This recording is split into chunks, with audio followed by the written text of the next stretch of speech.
Hello everyone, this is Shubham and welcome to our API tutorial. So in this tutorial, we're going to talk about the CRUD, CRUD operation, which is the abbreviation of, and which this term is abbreviation of that particular create, retrieve, update, and delete.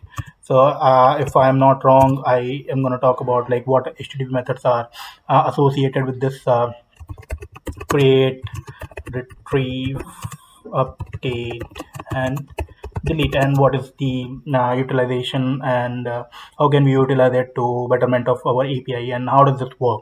So if you say get is currently associated with create, so this is the terminology to understand you this stuff, and to in brief you can understand about the HTTP method. So this is all about the HTTP method, and there are multiple more like patch and other stuff, but the major which we've been discussing today is get, post, post and delete. So what is so I'm just gonna write that. So it's gonna be post, put and delete. So what is get? So if I will talk about get, I'll give you an example. So get is what do you understand with the term get? You're trying to retrieve something, right? So for this, when you're trying to retrieve some kind of data, suppose you have a map, okay, and in that Google map, you've been trying to access some area.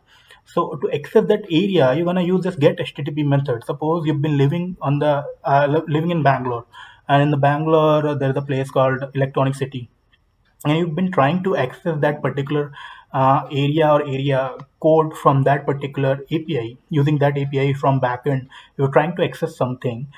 Suppose the client, you want to fetch from backend of there's a map in backend, and that holds all the value in database, and backend has this service, or has this API. We're going to retrieve all the value from backend and going to post, okay, this is the Electronic City postcode. So for that, client is gonna client is gonna send this request, and the request HTTP method he's gonna use, that is gonna be get, because he does not need any stuff for that. He just needs to retrieve some kind of data or some kind of information.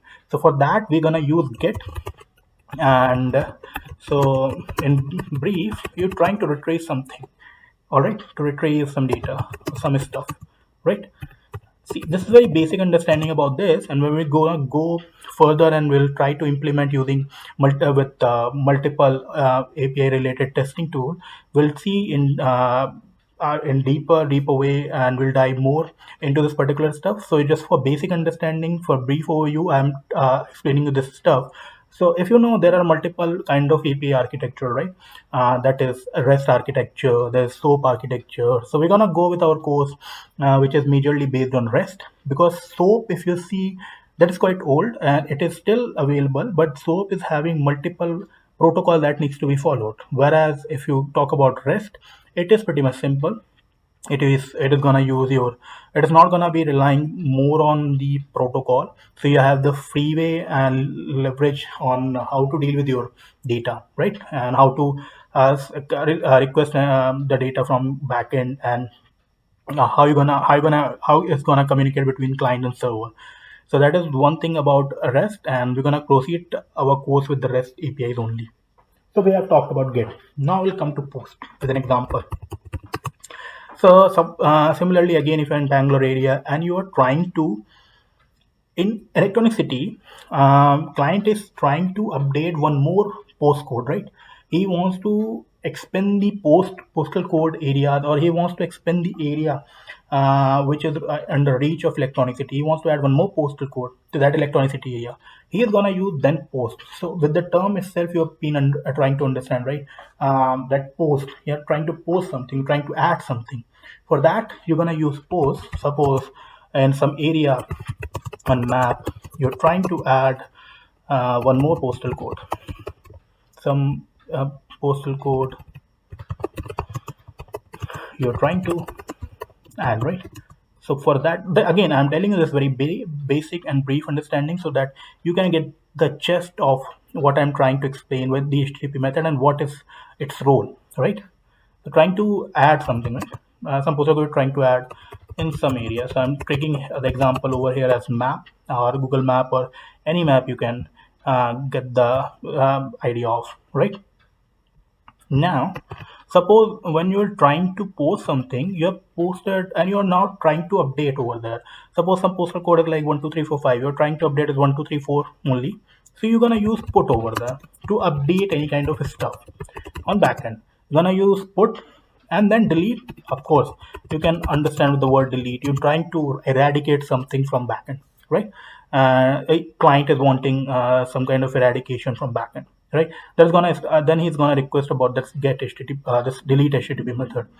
So now there are some steps with get, post, put, and delete that you need to follow. With get, you cannot send the payload. There's no payload required, and if you are dealing with some kind of sensitive data, you understand that. Suppose you need to retrieve some kind of data which is being quite sensitive, which is not which shouldn't be exposable. You need to try to avoid using get HTTP method over there. So payload is not necessary over here. Necessary, actually not necessary is not a right word. Payload is or cannot be used, cannot be updated over here. And with the payload, if you are new, if you are beginner, what is payload? Payload is something.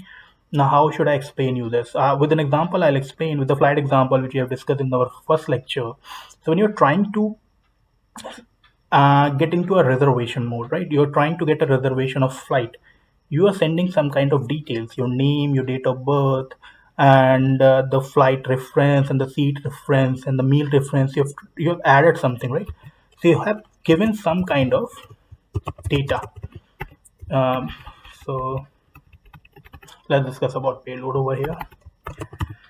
With an example, you've given some kind of data, some kind of data, right? And you have given your name, you can your meal preference, seat preference, and then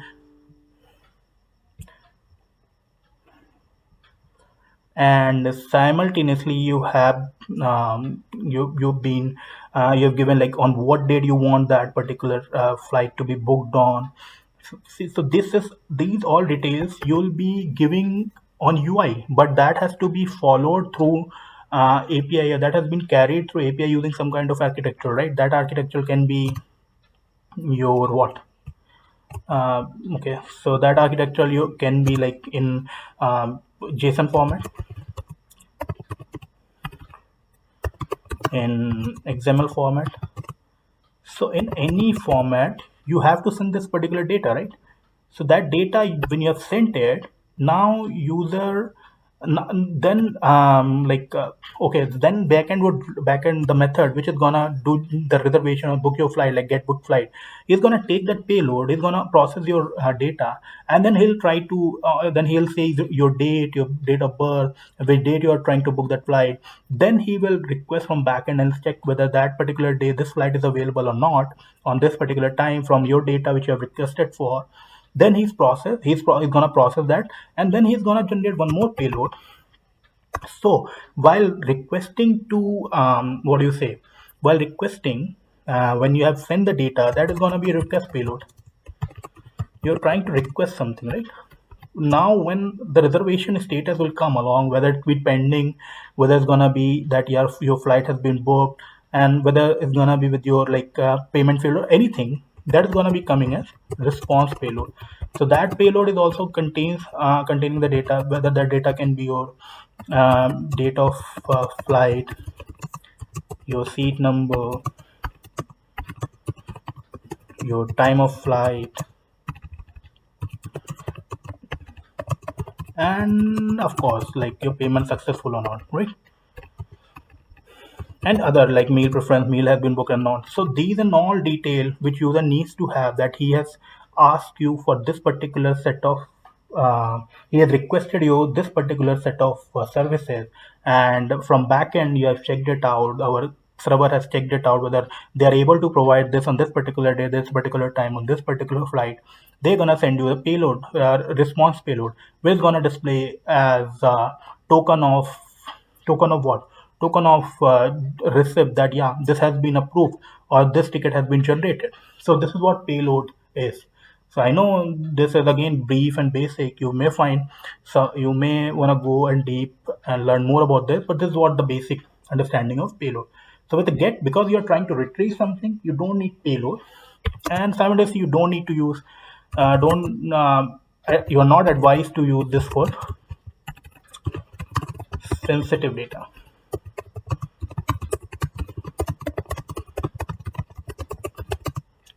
right? Now with post, because you're trying to add, suppose you're trying to add one of the postal codes, so you're making a request to server, right? So for this, a payload is required. Similarly to this, if you're trying to update anything, for this also payload is required, and so on. So there are multiple HTTP methods, whether get, post, put, delete, patch, and there are other stuff as well.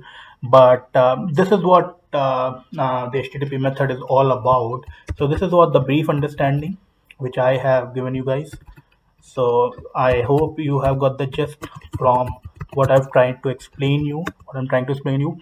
Except HTTP method, there are multiple status code as well. Now, what is a status code? We will discuss another lecture.